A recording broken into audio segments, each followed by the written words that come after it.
Hey there dreamers, and welcome back to my channel, or welcome to my channel if you're new. My name is Royce. I'm a painter, sculptor, and a collector. Today we are going to be discussing a very dear to my heart attraction, the Winnie the Pooh attraction in Critter Country at the Disneyland Resort. Let's get started.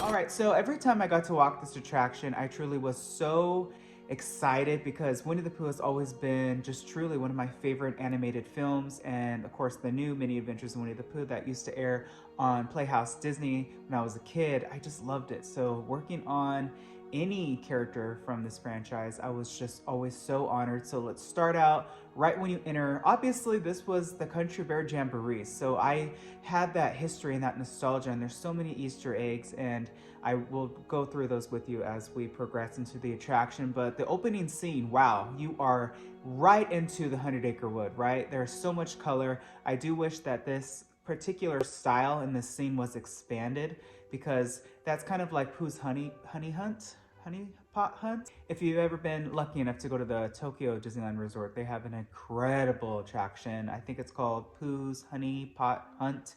And those figures are, of course, way more advanced than these pretty stagnant just statue animatronics at the Disneyland Resort. So the first figure that I worked on is going to be up ahead to the right, and Kanga and Roo. What I did with them is mainly, I think guests try to pull the scarf or touch Roo, so there's always a little bit of scuffs on like his scarf, or people try to pull it off. So I would always try to just arrange it to look very much airborne and to give it that effect that it's blowing in the wind. Coming up next, I got to work on Eeyore. I did some touch-ups on him, which was very fun. Eeyore was actually the size of an actual donkey. I was so shocked at his size, and all of these figures are just beautifully sculpted.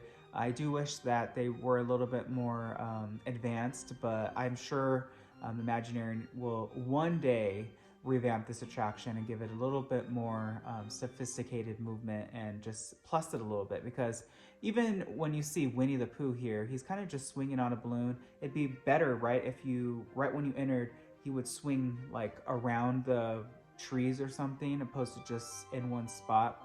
It's charming. This is for kids, but it doesn't mean that it can't be plussed. The next scene, of course, is going to be the rainy day scene. And this scene was actually really fun because I got to work on Owl. Here I am working on Owl. Owl, I think I did like a refresh color on his beak and then his wing on his arm. It's always interesting to me how much wear and tear goes on figures that aren't touched that much, and we put really good sealant on them so that the paint won't chip or, you know, get faded very easily. But boy oh boy, it's either the guests that are destroying it, or maybe even the maintenance team that comes and vacuums the attraction every night, because people are very messy. So the next figure that I worked on is going to actually be Tigger. And again, I just did a refresh on him, repainted him a little bit, made him a little bit more vibrant in this scene. And this scene, of course, is the rainy day scene and is leading up to one of my favorites. Actually, he is probably in my top 3 favorite characters that Disney has ever designed, and that is going to be Rabbit. So Rabbit, for me, was a dream to work on. When I started in the audio animatronic department, I wanted to work on 3 figures, or 3 animatronics. One was Rabbit, the second was a Small World doll, and the third was a Tiki Room bird. And I got to work on Rabbit, I believe, first. I got put on there pretty early on. I think that because these figures are a little bit more basic, opposed to like pirates or even the Tiki Room birds, they felt a little bit more comfortable putting me here. And then of course I love the honey pots, right? There's so many of these honey pots. I remember I wanted to take one home so bad. I think these are just so charming. And then you go into the Heffalumps and Woozles scene. I didn't do anything in here. Pooh never really came down from my memory, but I mean, he will eventually need to get a repaint, but he's been up there for quite a long time. I don't know if it's been since opening that he's been repainted, but it's definitely been a while. And of course, if you know this or you don't know this, it's just amazing.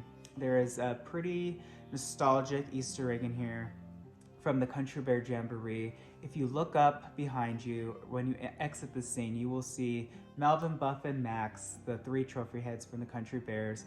They're up there, they are proud, and they're just very nostalgic. Every time I would go in there and I would just look back, and looking back at the the history of not only the building but just the park. And it's just kind of sad because I love that show in Florida, and I know it's being redesigned right now by Imagineering, but it's kind of sad. I think that Disney should have just expanded Critter Country and instead of replacing the Country Bears. If you agree with me, let me know in the comment below.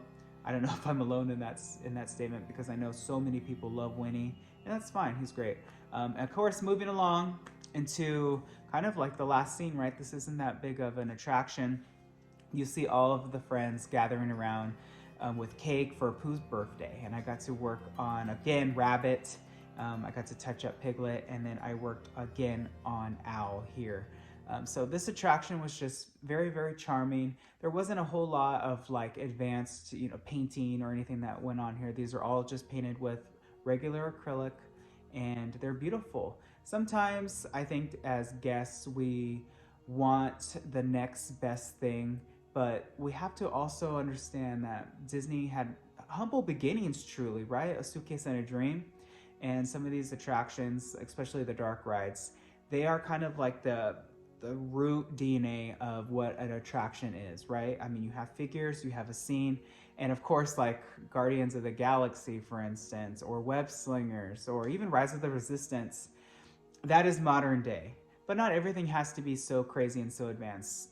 I think that Disney should honestly make a pretty good balance between making super, super advanced figures and attractions and going back to humble beginnings and making charming ones like this. Imagine a Rapunzel Tangled Dark Ride. Going back to these original attractions and these beautiful, beautiful figures. Every time they come into the shop, it's like meeting your favorite character, because you get to really study their colors and just make sure that every single figure looks the best that you can possibly make it, so that the guests make a good memory. And that was my job as an artist, and it was just such an honor. But that is my time working on Winnie the Pooh.